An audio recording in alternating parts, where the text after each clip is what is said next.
All right. Another amazing weekend of football games. I honestly think maybe the six most exciting consecutive NFL games I've ever seen in my life. I can't believe it would almost make you believe the whole thing was scripted. We're going to break down both those games and look ahead to the Super Bowl coming up next on the Horsemen Pro Football Talk podcast. All right, here we go. Welcome back to another edition of the Horsemen Pro Football Talk podcast. This is the 2021-2022 championship weekend wrap-up. I'm Brad. This is Zach. And Hefe. All right, look, dude, I just posted on our social media a picture of what the tickets cost for the Super Bowl.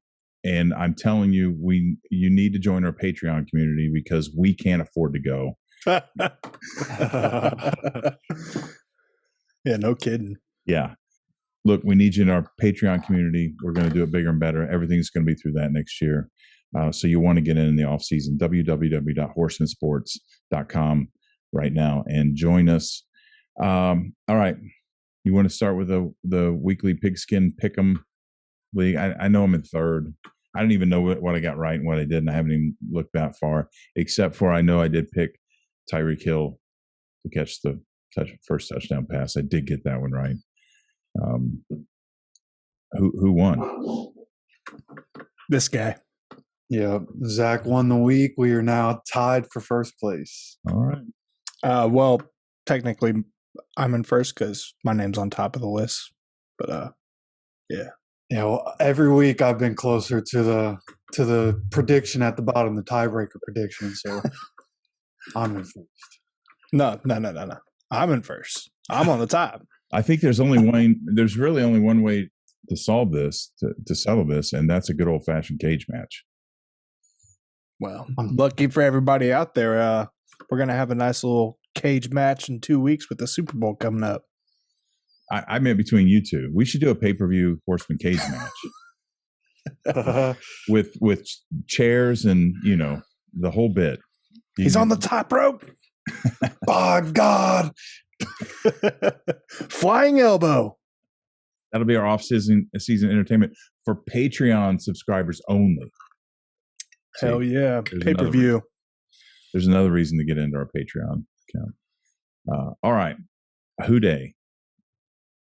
I'm in disbelief that the Bengals are this far. I have to ask, are the Bengals long-term legit, or is this a storybook run? I honestly, I think they are legit. They have Joey Burrow, and he's proven to the world just how good he really is. They have Jamar Chase, T. Higgins, an offense that is stacked. Their defense is playing well. It seems like Zach Taylor has things functioning at a high level for them. The main concern, which is what we were ripping them on at the very beginning of the year, is protecting Joe Burrow. They need to start investing in the offensive line. If they can start making some pieces, some improvements there, yeah, they'll be legit for a few years. Yeah, it's a lot of how I feel. I think this is a very legit team. They did a good job in the offseason of acquiring pieces for that defense, bringing in Trey Hendrickson, who has turned out to be one of the best, if not the best, free agent signing over the offseason. They brought in Mike Hilton, the cornerback that was with the Steelers, went over to the Bengals. He's been amazing for them working out of the slot this year, one of the best slot corners in the league, one of the best overall corners in the NFL.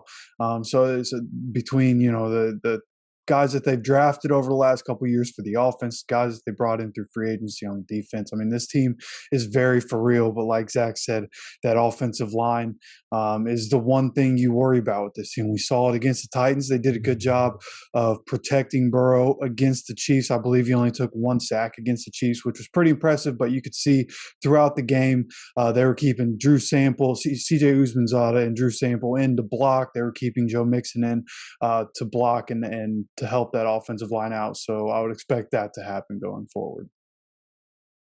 Well, if there's one thing for sure, I know there are people that pick the Bengals.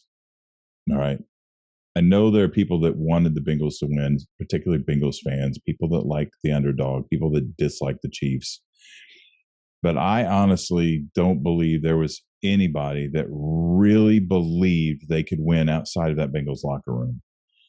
This was a major upset. Mahomes is a $500 million man. This is the juggernaut. This is the team that everybody expects to win. I know we saw some flaws, but I just want to give the Bengals their due of how huge of an upset this was. First to knock off Tennessee and then to knock off Kansas City. Even if you want to downplay, if we want to talk about the Chiefs' flaws, that's fine, and that the Bengals could exploit them. But to go 1-2 through the number one seed and arguably one of the best teams in the last 5 years, it was a hell of an accomplishment for any team. And I damn sure didn't see the Bengals being able to pull off a 1-2 punch like that. But here they are. Yeah, and I don't know if it, I understand what you're saying. I didn't see it as that big of an upset. That's why I picked the Bengals to win. I really thought they could win. They did beat the Chiefs just a few weeks ago, and I thought they could do it again because when you look at the Chiefs and how explosive their offense is, they have all the pieces, right? But you look at the Bengals, and they have a bunch of pieces, if not more. You talk about a stud running back, 3 Pro Bowl, all pro type wide receivers, and then Joey B. So this is the one team that I thought could really give Kansas City a run for their money from the offensive side. And then the defense ended up stepping up for him huge in that. I don't know if you saw Patrick Mahomes' passer rating in the first half was 149.9. His passer rating in the second half and overtime was 0. No, I didn't see the second half rating. I was expecting something low, but I wasn't expecting you to pop off with 0. I didn't see that. And you brought up a great point about that game. It was definitely 2 different games. The halves were 2 completely different games altogether. And the defense 2 weeks in a row has come up big, making plays that certainly help shore up the win. Can they beat LA? I think so. I mean, it seems like with the Bengals, this whole entire playoffs, it's like, oh, there's no way they're going to win this game. There's no way they're going to win that game. So they are thriving on being the underdogs. I do believe that with the line right now, the Rams are the favorite. I heard it was about 3.5, opened at about 3.5 points. So, but they're thriving as the underdog. I think they're more than capable of beating the Rams. They just shocked the world. It came back and beat the Chiefs in Arrowhead. So I think they can. I'm not ready to make my pick yet. We got to see how the next 2 weeks seems to develop before I make a conclusion on who I'm taking to win that game. But yeah, I think they're more than capable of winning this. That's how I feel too. I think there's an avenue for them to win. Again, they have the explosive pieces on offense. They have a defense that can make plays against Matthew Stafford. We saw in the 49ers game, Matthew Stafford will give your defense a couple. You just have to catch them.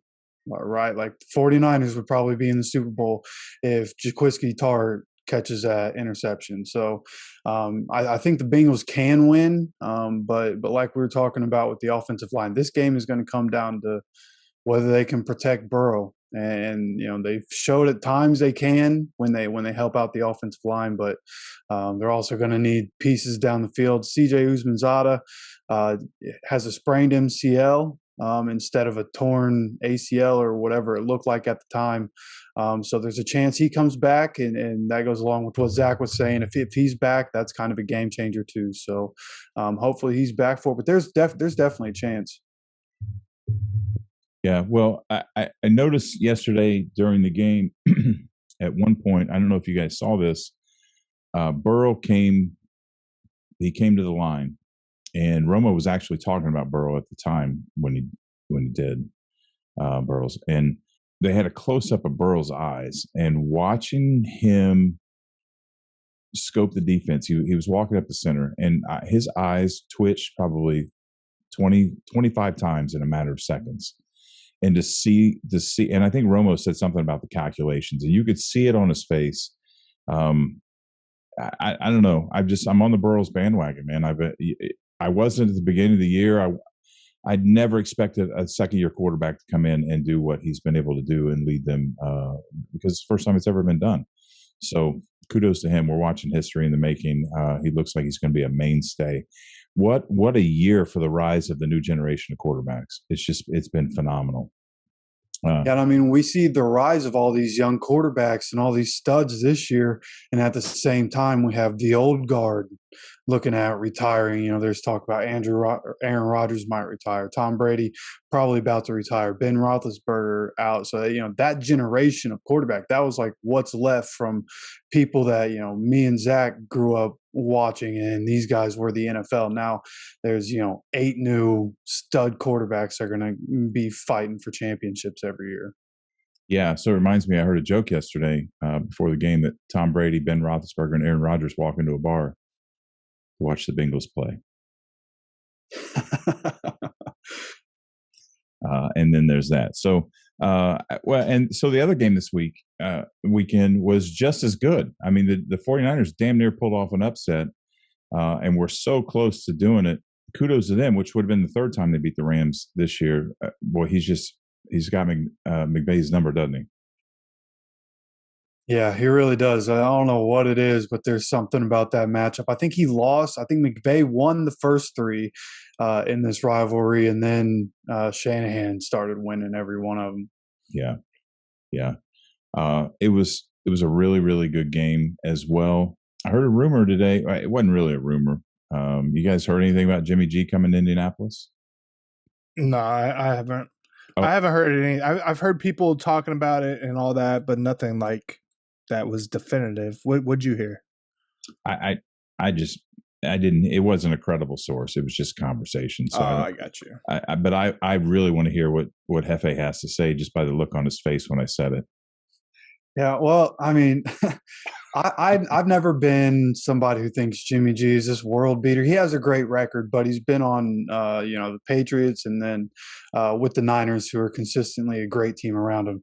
That last play was as Carson Wentz of a play as I've ever seen in my life. So, like, if anybody out there is saying, "Oh, I want Jimmy G on the Colts," like, look at that last play. He's made plays like that before. They just don't always, lose conference championship games and aren't magnified the same way. I think there'll still be people that hate Carson Wentz being the Colts quarterback that are going to say, "Oh, Jimmy G has a good win-loss record. Let's get him in there." But he's not somebody that I think that Chris Ballard is going to go out of his way to bring in there when he has Carson Wentz. And I agree with that completely. And he's a lateral move at best, or a slight upgrade, and not worth the hassle. I mean, if they're going to replace Wentz, then they need to upgrade the position. If not, he will be comfortable enough to come in and run a high-powered offense. You would hope he'd get a little better and be able to Trent Dilfer his way through. But I at this point, I think it's a lateral move. I don't think it's and no, we're not bringing Jacoby Brissett back. It's not going to happen. We tell people every week, but people aren't listening. I see it every week. So, all right. Anything you guys want to bring up about these games from the weekend? One thing that I wanted to talk about was the Chiefs at the end of both of those halves. Okay, the first one was the play to Tyreek Hill where he gets stopped. I don't know what Mahomes was thinking there. There was no way Tyreek was ever making it in the end zone when he threw it to him, especially throwing it to where he's turning away from the end zone instead of trying to turn into it to where he can make a cut the way we know Tyreek Hill can. So that was a bad decision. And then to buy all the time he did, and they end up making the field goal anyways, but it was going to be like a 25-yard field goal. And then Mahomes is running around buying a bunch of time. And then because the Bengals only rushed 3 on that play and kept 8 in coverage, there's nowhere to go. And then you see Sam Hubbard come out of nowhere and almost ends the game right there. He gets the sack on Mahomes and the fumble. And that's one that I feel like pretty much any other time we see Mahomes just throw that thing out if there's nothing available, throw it out the back of the end zone, and he almost ended the game right there. So it was weird to see Patrick Mahomes make mental mistakes in such critical times. Yeah, I can't I said the same thing when it happened. I just said I didn't understand why he didn't start to. He saw him coming, didn't start to roll out and just fling it away. It seems like such a simple. There's a lot of things that go on that we don't see when we're overly critical of guys like that. I would love to hear a detailed explanation because I don't see any reason why he just didn't get rid of it, other than the fact, and we've talked about this, is the Brett Favre effect, that guys like that will make mistakes because they're trying harder than other people to make something happen. And Mahomes wants to be a superhero. He has the confidence he can be a superhero. Obviously, he stayed back there way too long. I don't know if he saw the blitz come. I don't know how he didn't see it, but maybe he scanned the field down and waited too long, and then it was too late. Maybe he underestimated the speed to get out of it. I don't know, but I agree with you. It was a weird situation. It was almost surreal to watch when I saw the blitz coming. 3 hours later, I was like, "What in the hell?" And he didn't even move. He just stood there and took it. But yeah, it was very odd. Because of just how successful Mahomes has been the first few years of his career, it's kind of odd seeing him. It feels like he's regressing a little bit, but he's just making the same mistakes that every quarterback ends up making throughout their career. It just so happens to be prime time NFC or AFC Championship game. The whole world's watching. So it's quarterbacks make mistakes. Mahomes, it seems like he's made more mistakes this year than he has in years past, but he is human. He's still a fantastic quarterback. But yeah, in those situations, you have to make better decisions. And when you have all the time in the world, you have to do something with it. You either got to make the play or run or throw it away, but you cannot take a sack like that. So yeah, I agree with you guys. on the another thing I want to bring up, this is about the Rams. I didn't realize that Cooper Kupp was going to break the receiving records yard in a season. So congratulations. It was right. 2,000 yards. Did he break 2,000 yards? I think it was scrimmage yards. It wasn't just receiving. I do believe. Oh, it was total scrimmage. Okay. I believe so. And I think Debo Samuel is number 2 right behind him the same year as well. Wow. Okay. I didn't realize that. So that's pretty cool. So yeah, I've just got a couple obscure things that don't have anything to do with the games from this weekend or the Super Bowl I was going to bring up. So go ahead. Okay. Well, the first thing, since the Chiefs and the 49ers are eliminated and we're kind of talking about their quarterback and their situation, I wanted to pick your guys' brain, kind of have a little discussion on what do these two teams, the Chiefs and the 49ers, look like this next coming year or even a few years after that. In particular, like with the Chiefs, is their time to win another Super Bowl done, or do you think there's still time for them to get the job done? I feel like there's still, as long as you have Mahomes and Hill and Kelsey under contract, there's time, and they've built a young offensive line.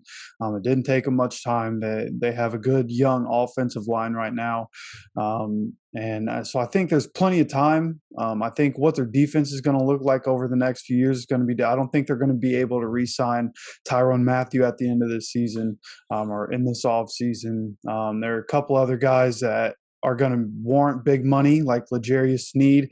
He's going to need a big contract soon. So, it's going to get more difficult. When teams win, a lot of guys get paid, and you can't pay all of them. So it's going to look different. But as long as they continue, Veach is one of the best GMs in the league. I expect him to continue to draft well.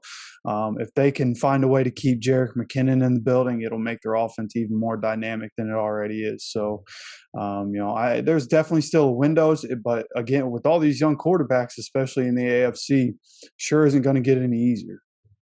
Fair enough. I mean, that's an excellent point. A little bit more optimistic than I thought it was going to go. I feel like that massive deal that Mahomes signed is going to ultimately end up hurting him because they're not going to be able to re-sign people. And he's going to be taking up such a significant chunk of the salary cap that you're pretty much putting all your eggs in one basket. But yeah, as long as Kelsey and Hill are there, which I don't know their contract situation, I'm sure we'll get into this during the offseason. But with them there, they're always going to be a threat. It's that defense that may go back to the first 7 games of the season type defense that they had, and they cannot sustain quality wins having a defense like that. They'll have to turn around and play like they played in the back end of the regular season there if they want to have any chance. So I think ultimately I think they probably have 1-2 more years depending on the contract situation of Kelsey and Hill. But ultimately, I think it's starting to slip away, especially with the rise of Joe Burrow. And then you have Justin Herbert and all these other guys, Josh Allen, that are definitely going to be up there vying to take the top spot. Yeah, and that's a great point. And the one thing that you talked about that I wanted to mention real quick was that, people talk about these huge deals like the Mahomes deal, right? It's like 45 million to 50 million a year, depending on which year we're talking about over the next 10 years. So he gets a huge deal, and these quarterbacks are making 45 mil a year and this and that. But recently quarterbacks were making 30 mil a year. So there's 15 mil gap there. The salary cap is about to go up 25 million and going to continue to go up year after year, somewhere between 5 and 10 million every single year. So they've raised the salary cap basically to compensate for what the quarterbacks are making. And obviously, as time goes on, every other position, every new deal that the next best guy gets is going to increase for every single position. So that's part of the reason they had to raise the salary cap, is because all these guys are making so much more money. So I think at the end of the day, rosters will be constructed the way they've been constructed over time. The numbers are just going to look ridiculous. And a lot of people are going to talk about, if you give this guy $50 million, you can't build anything. But there's still, basically, if you break it down into percentages, the same percentage will go into the way rosters are built, instead of, these guys getting a bunch of money and then you just can't build a team.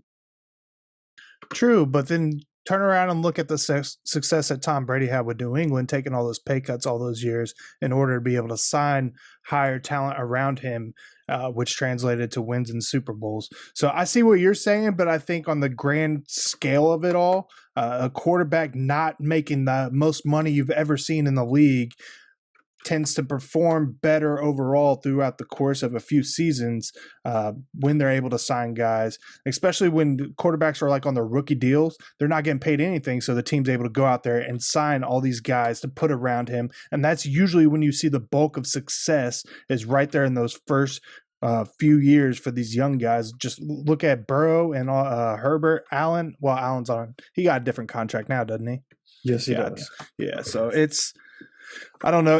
I see what you're saying, but I think there comes a tipping point on that scale where you begin to suffer signing quality players to put around you and make your team better, whereas you're relying more on the ability of your star quarterback. You know what I mean? I think the Brady thing is definitely an anomaly, because everything that I've ever heard from different NFL players is that the way it goes is that, the guys at the top, like Andrew Luck, I'll take Andrew Luck, for example. When he was about to get his first deal after his rookie contract, it was talked about that he was fine with taking less money so that they could build the team around him. But the NFL PA puts a lot of pressure on the players to get the highest possible deal so that the next guy after them can come up and get more money. And apparently that's what happened with the Andrew Luck situation. He ended up getting, at the time, the biggest quarterback contract of all time, even though he would have been fine with taking a contract that would have still paid him a lot of money, but would have been less and would have helped him build the team. So again, the Brady thing is an anomaly, because he's the GOAT, so they just kind of let him do what he needed to do. But I think it'd be smart for quarterback. You could still get paid $30 million a year with the way contracts and the salary cap is going. You could pay a quarterback $30 million a year and build a really good team around him. But that just doesn't happen, again, because the NFLPA has their hand in that cookie jar, letting people know that they need to do what's not only best for them, but best for the next guy also.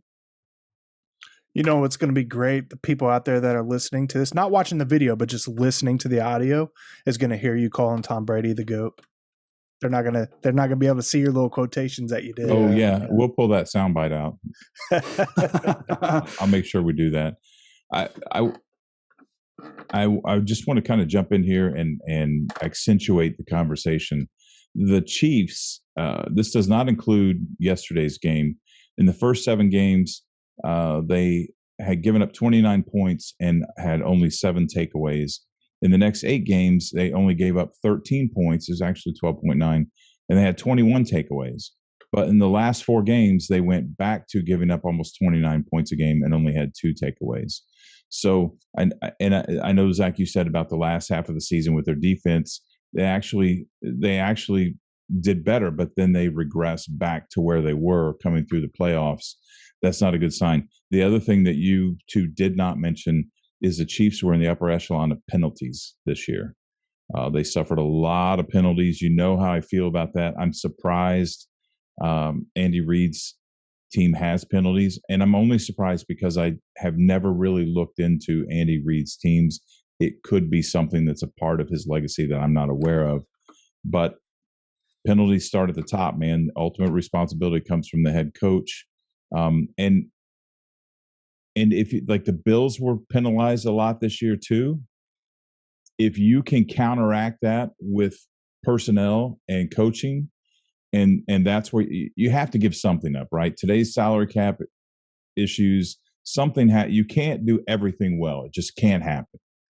You have to give up something, right? If you're going to put up 50 points a game, you're probably going to give up 30 points a game.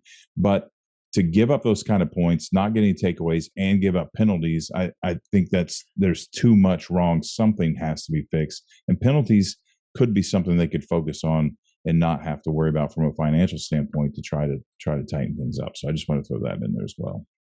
I'm glad you brought up the penalties because, something that kind of flipped my mind on what I think of Zach Taylor, because I thought, for most of the year he was disappointing. And I think I put a tweet out in like week 13 or something when they weren't even in the playoff picture at the time, that Zach Taylor was a coach that should be fired and probably wouldn't be, and that's obviously not going to happen now. But I heard yesterday during the Chiefs game that the Bengals were the least penalized team in the league, which I thought was very impressive, to have so many young players, to have a young head coach, and to have such great discipline within that group is very telling. So I thought that, that's very impressive for Zach Taylor, and I expect he'll probably get a new contract from the Bengals pretty soon. Who else? What other teams? There are a couple other teams who are clustering around that last spot. Do you know who they are? Rams and the Niners. Rams are one of them. Packers are another. And the Indianapolis Colts. Those are your 4 least penalized teams right there.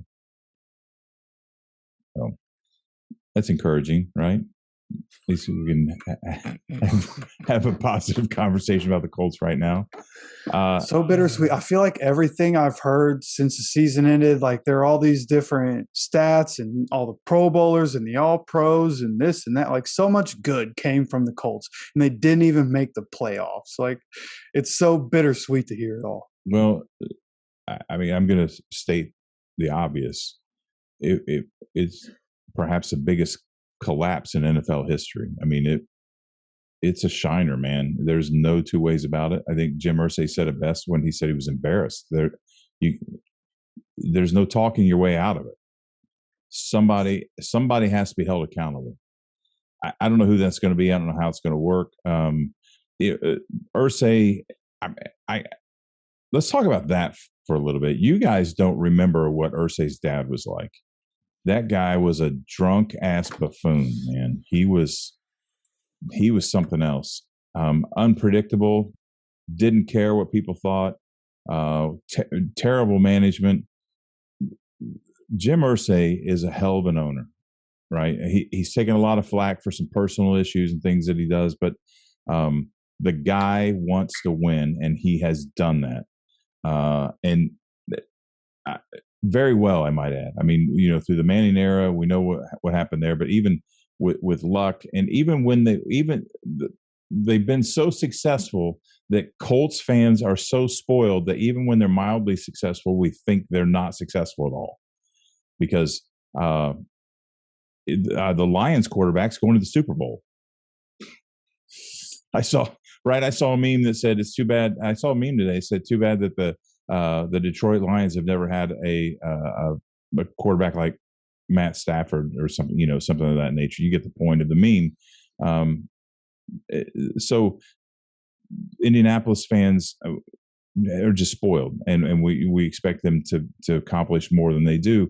Irsay is a hell of an owner. He puts his heart into everything, and I've seen enough of that since I've been a Colts fan since 1984 when his dad brought the Colts to Indianapolis, and I believed every word that man said. He felt it in his gut. I bet nobody was more disappointed and more heartbroken than he was. And he will take responsibility. He'll step up and make sure this is fixed. I don't know what it means. I don't know who's going what, but you rest assured they're going to make some moves to make it happen. And as a Colts fan, that comforts me because I believe that. This isn't Detroit where it's just mediocrity is the standard. So with that said, let's bring up this other rumor. We talked about this in a text message. I want to bring it up a little bit. This is part of this discussion. The Jim Harbaugh Miami Dolphins thing just keeps coming up. It just keeps popping up in my feed. It's everywhere. Miami is they're making a bigger deal out of it down here than it probably needs to be, just for sensationalism. But the fact that it hasn't gone away yet, and Hefe, I know that you said that you're not buying into this. Yeah, from what I've heard in the past, it sounds like Harbaugh is planning on staying at Michigan. It sounds like he wants to be at Michigan, but he's looking for a new contract with Michigan. So, it's one of those media games that these guys at the highest level play. The team around Jim Harbaugh is putting out reports that he's looking at going back to the NFL, hoping that Michigan will give him a new contract worth a lot of money. Basically, that's the feel that I've gotten from it all. Okay.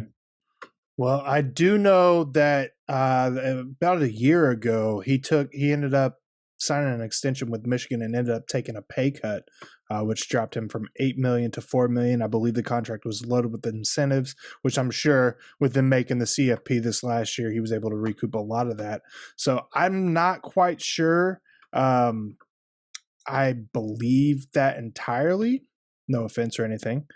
In my opinion, I feel like Harbaugh is trying to make a move to get back to the NFL because I don't think that Michigan can sustain the success that they had this last year.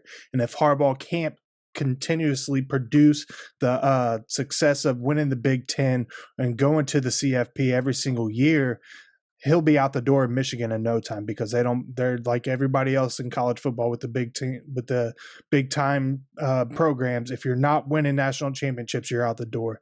So I think with him being so successful this last year in Michigan, it kind of set a new standard, and I don't think it's going to be sustainable. So it wouldn't surprise me if Harbaugh is trying to make the jump back into the NFL while his name is red hot like it is right now.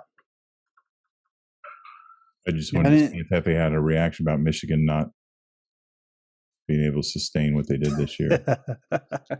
Yeah, no, I mean, until Nick Saban leaves Alabama, like there's no point in rooting for any other college team. Like I don't even pay attention to it because Alabama's probably going to win the Natty every year. So, I don't blame him for wanting to leave because then you got to.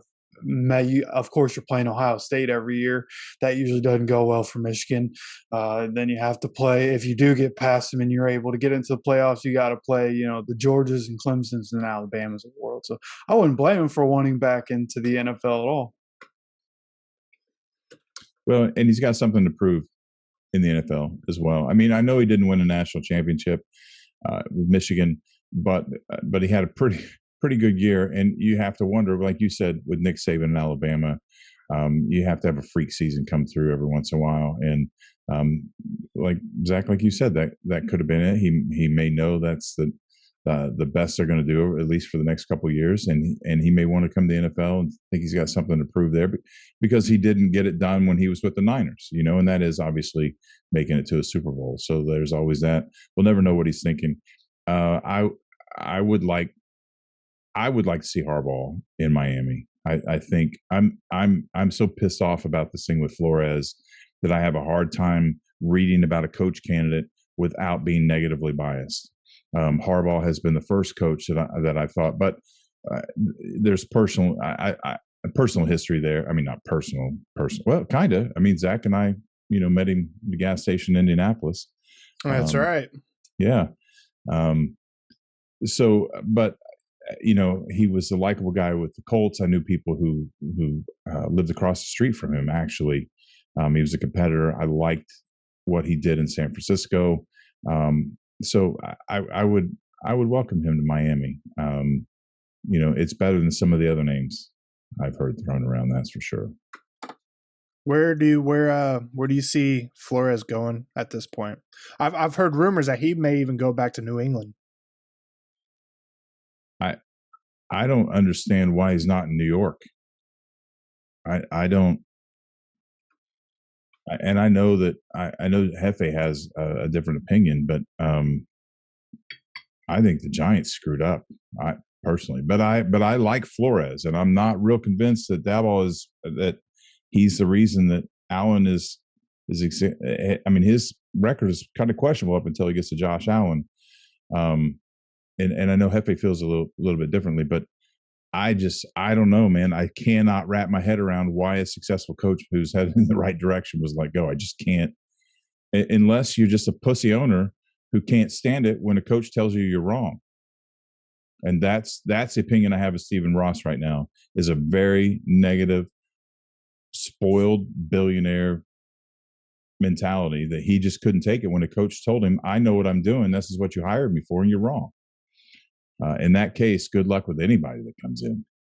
Yeah, from everything I've heard about that guy, he doesn't get involved in the team. He doesn't. It sounds like he doesn't give a shit about football. He's literally in this business to be in the business, to make money off the NFL. It sounds like he might be, next to Dan Snyder as the worst owners in the league, the worst guys to work for in the league. I don't blame people if they don't want to go and coach there, because it sounds like a clusterfuck of a situation. So whoever does it, they're a brave man, because everything I've heard about Stephen Ross has been very bad. So to go back to your question, Zach, I don't know. I don't understand why Flores wasn't. We talked about that last week or the week before, that he should have been the hottest coach out there. I would have thought everybody would have wanted this guy to come in, and it didn't happen. So I don't have any idea. I don't know. Yeah, I mean, the Saints are still floating the idea of him out there, but I know they're interviewing quite a few people for that job down there. And then, yeah, like I said, I've heard from multiple sources that New England is a possibility of him returning back to work under Belichick too. So, no doubt, no matter what, I do believe he will be a head coach again, though. I don't think going back to New England is a bad decision for him. There's safety. There's more learning opportunity. They're always going to win in New England. They may not be what we've seen the last 20 years, but Belichick is not. When Belichick starts losing, he'll be gone. He won't. I don't think he'd mentally be able to put up with it. So there's safety in that, and so that's good to hear. That's an option. I'd like to see the guy. I'd like to see him get a job, because I thought he was doing a good job. I really did. And it doesn't surprise me that he wasn't easy to get along with. But this is football. This isn't Girl Scouts or whatever, Can you imagine? I mean, somebody needs to call Bob Kraft.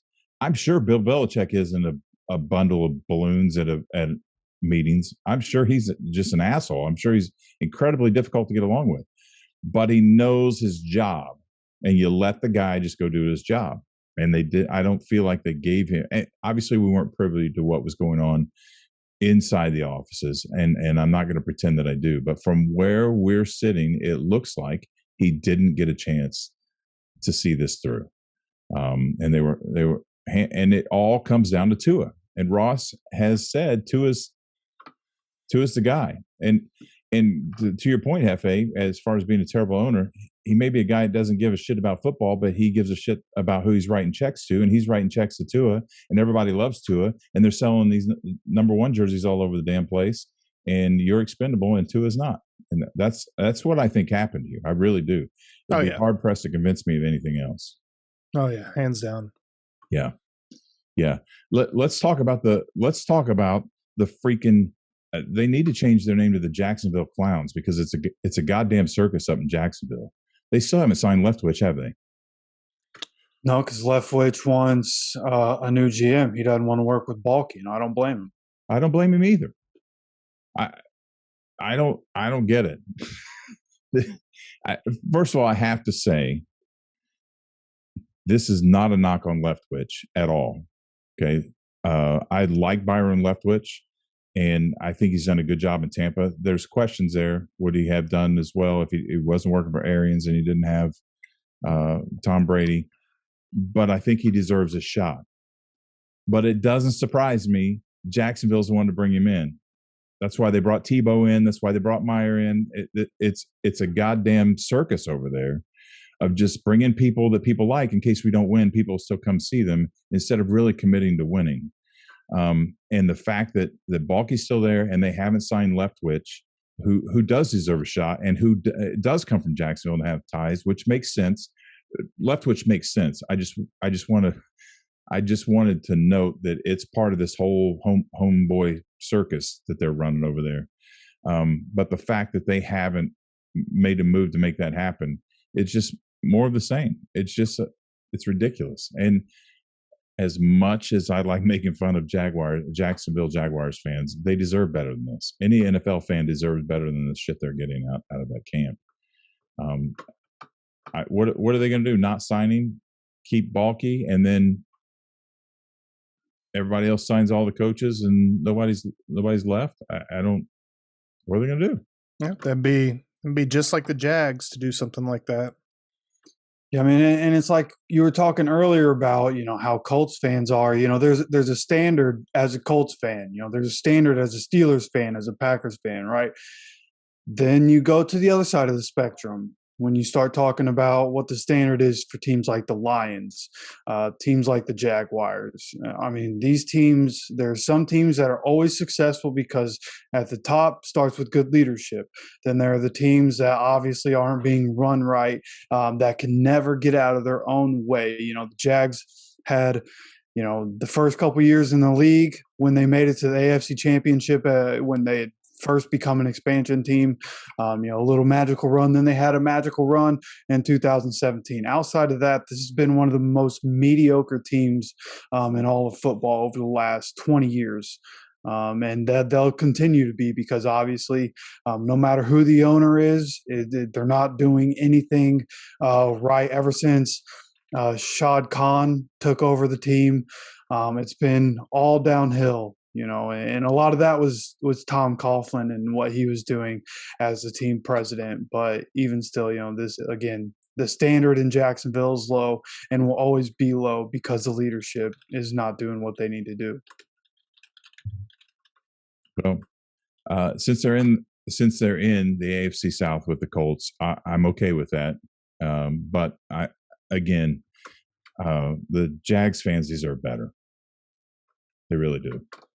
I mean, I don't think so, because if you think about it, they get to be a good team every year. Going back to the Maurice Jones-Drew days, for some reason, the Jags just have the number against the Colts for some freaking reason. So, they can lose all their games. At least they're going to beat a good team once. Yeah, there you go. So we're looking at the Vikings still haven't named their coach. That's where I think Flores is going. You think Flores will go to Minnesota? Feels like a really good fit there, yeah. Bro, can you imagine going from Miami to Minnesota? Yeah, no kidding. Okay. Has he interviewed there? I hadn't heard that yet. Believe so. Okay. I'm just not sure. Yeah, I'll look it up to be sure. Yeah. So we have Minnesota and Jacksonville, Miami, Minnesota, and New Orleans. Are those the only 4 teams still looking for a coach?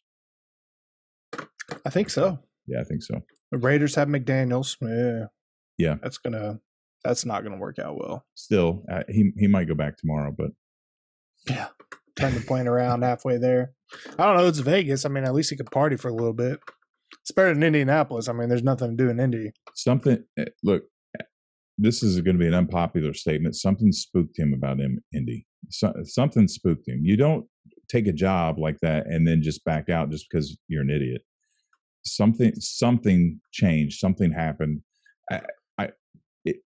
With that said, they could have gone back and offered him more money, and Belichick could have been like, "I'm going to give you the team." Or there could have been other things, but that's so weird to me that happened. Whether you like the guy, you don't like the guy. I just have always found that situation incredibly odd. That there was way more going on than we'll ever know. But you think he'll be successful in Las Vegas? Nope. You don't? Nope.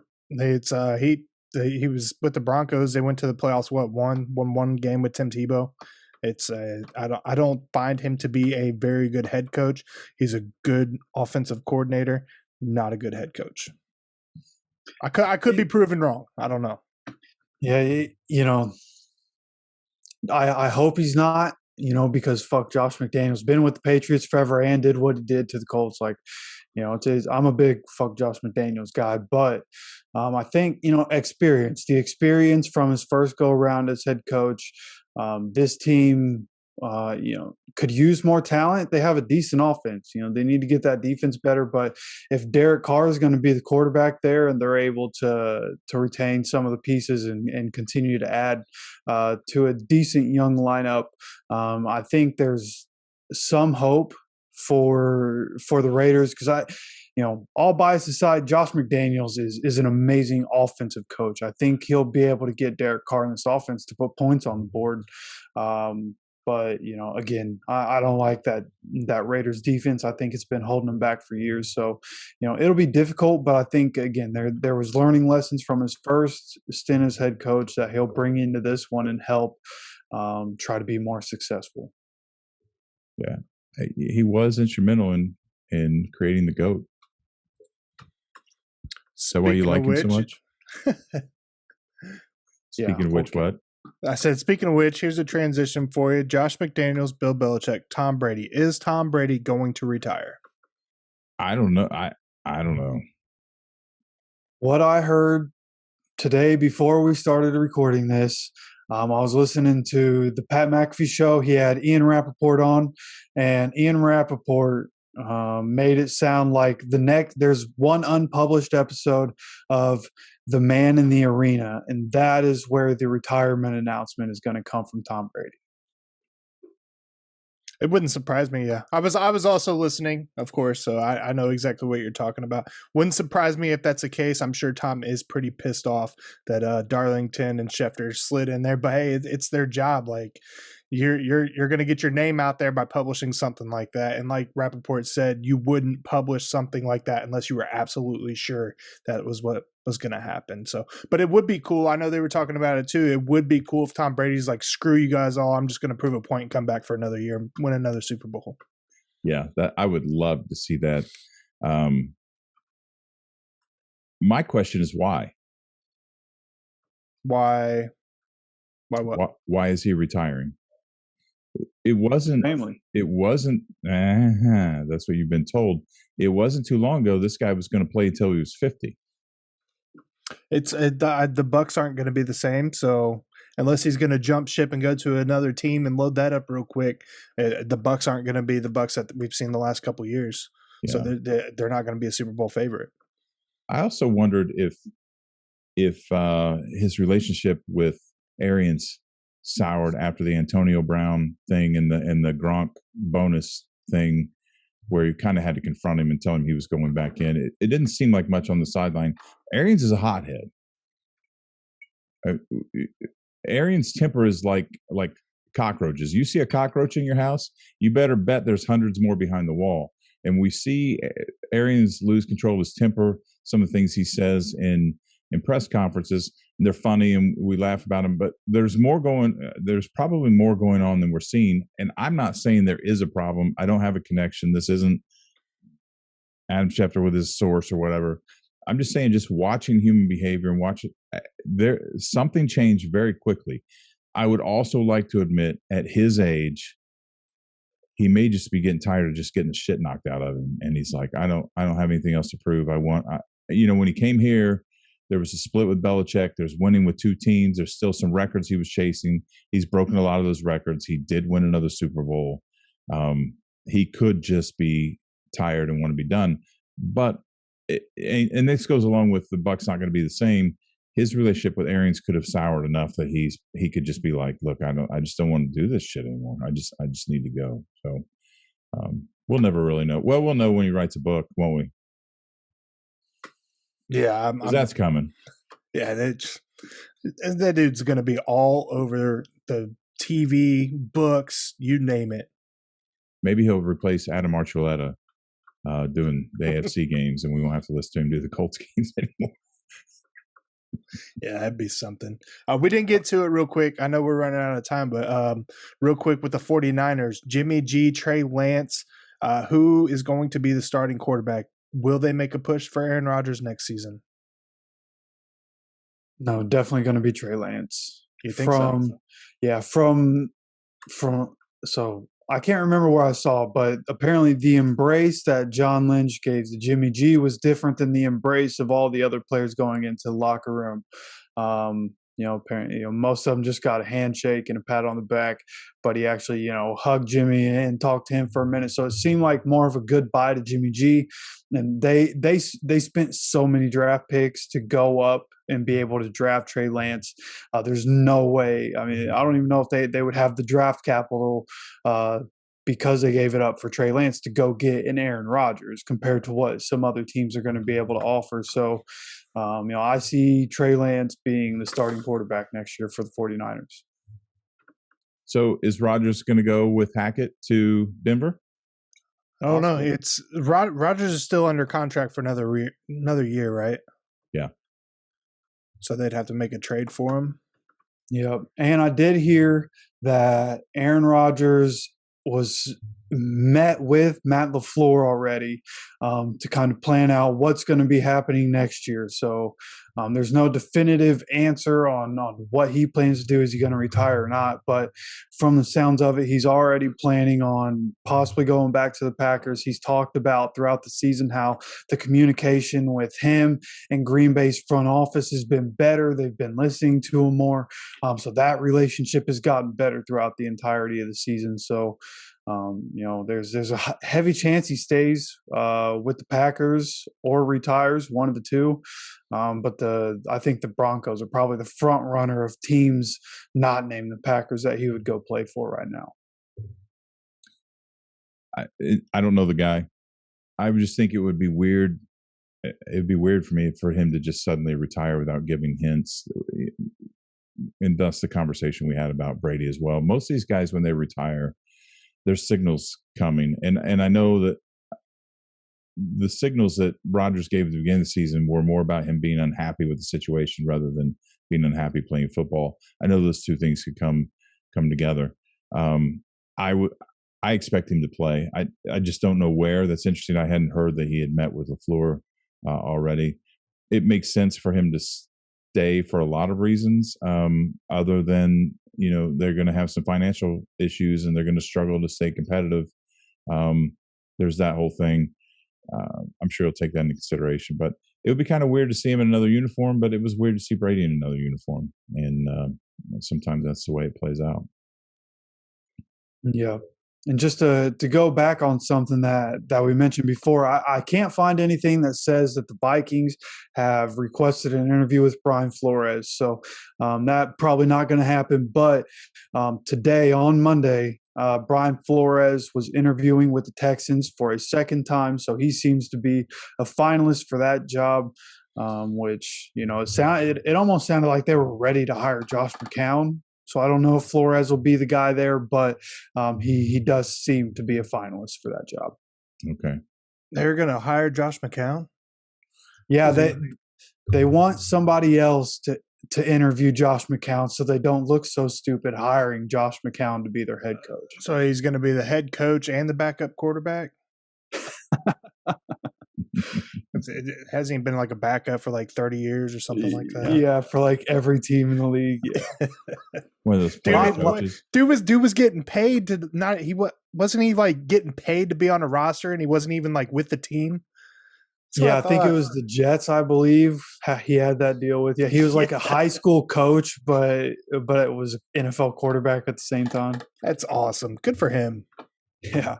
And I know a lot of people, a lot of different players and coaches that I've heard over the past few years have talked about how smart he is and how knowledgeable he is. He's been like a coach on the sideline for a lot of years, which is why so many different teams brought him in to be a backup to a young quarterback. So there's promise there, but, until it happens, it seems pretty foolish because there isn't really a rise in the coaching ranks for him. It'll be, basically coming straight from off the sidelines as a player to being a head coach. Yeah, I was going to say somebody should definitely consider him for being like an OC or something. Yeah, or QB coach into an offensive coordinator position at some point, then to head coach. Be like the old ABA and be a player manager. Hell yeah. And baseball used to have a lot of player managers as well. Back in the day. So last question before we go, speaking of coaching, is now that the Chiefs are done, is Vanemi going to get is he going to get some interviews? Is he going to get a shot at this? It's a very confusing situation because he's been like the guy the last 2-3 years, and it seems like his name's not being floated out there this year for some reason. It's very odd. I can't tell if it's because they were still playing, but I mean, even both of the Rams coordinators are getting interviews this upcoming week for different jobs. So I'm not sure why. I know last year during the coaching cycle, when his name was really high, I had heard that he just didn't interview well. I don't know, who the owners and GMs, they obviously talk. They have their meetings throughout the season and whatnot. So I don't know what's been said about Eric Bieniemy, about why he wouldn't be a good head coach, but I haven't heard his name for anything. We've been hearing all kinds of guys coming. Even recently, I've heard Patrick Graham, the Giants defensive coordinator, has been getting interviews over the last week and a half, and he kind of came out of nowhere. So I don't know why we're not hearing about Eric Bieniemy, but it seems it's weird, because when I think about the head coaching thing, and then you think about Eric Bieniemy, I start thinking about the Rooney Rule and how weird that situation is. And it just seems like last year he was more of a fill-in for people having to, having to listen to the Rooney Rule. But that's a whole different conversation that we don't have to get into here. Yeah, well, now that the Chiefs are done, maybe maybe the Vikings will give him a look. Maybe the Saints. Right. Maybe Miami too, maybe they'll throw in there as well. But I'd like to see the guy, get a chance to re-interview. And I think he's certainly a worthy candidate. I'm not saying that he should be hired, but he should definitely at least get the attention he deserves. Yeah. I think Eric Bieniemy in New Orleans makes a lot of sense. Yeah, that's interesting. I can see that for sure. We'll have to keep an eye on that. Maybe that'll happen. Okay. Anything you guys want to say before we wrap this up? No, I think we pretty much covered everything. The only other words I would say is, Darius Butler for Colts DB coach. Let's make it happen. Okay. Yeah, and then maybe he won't tear him down so much in the media. He's not real good at holding his tongue and saying things he shouldn't. But maybe giving him a job, maybe it'll help him do that. And we're still rooting for Vic Fangio for defensive coordinator, right? Yeah. Well, unfortunately, I haven't heard anything about Vic Fangio as defensive coordinator. I saw the list of 3 guys that the Colts are interviewing, and he was not on that list, which I'm sad about. But Jim Schwartz has come up in that conversation. And I'm somebody who has been vocal for a long time about how I like him as defensive coordinator. So if he became the Colts defensive coordinator, I would not be mad about that. And by the way, that would be Frank Reich's first defensive coordinator pick because Eberflus was Josh McDaniels' defensive coordinator. Okay. All right. There you go. All right. Thanks for joining us. Like, share, subscribe, all that good stuff. We will be back here next week to prep for the big game, the big showdown between the Rams and the Bengals in Super Bowl 56. Until then, enjoy your time off and your football-free weekend, and we'll see you back here next week. Deuces.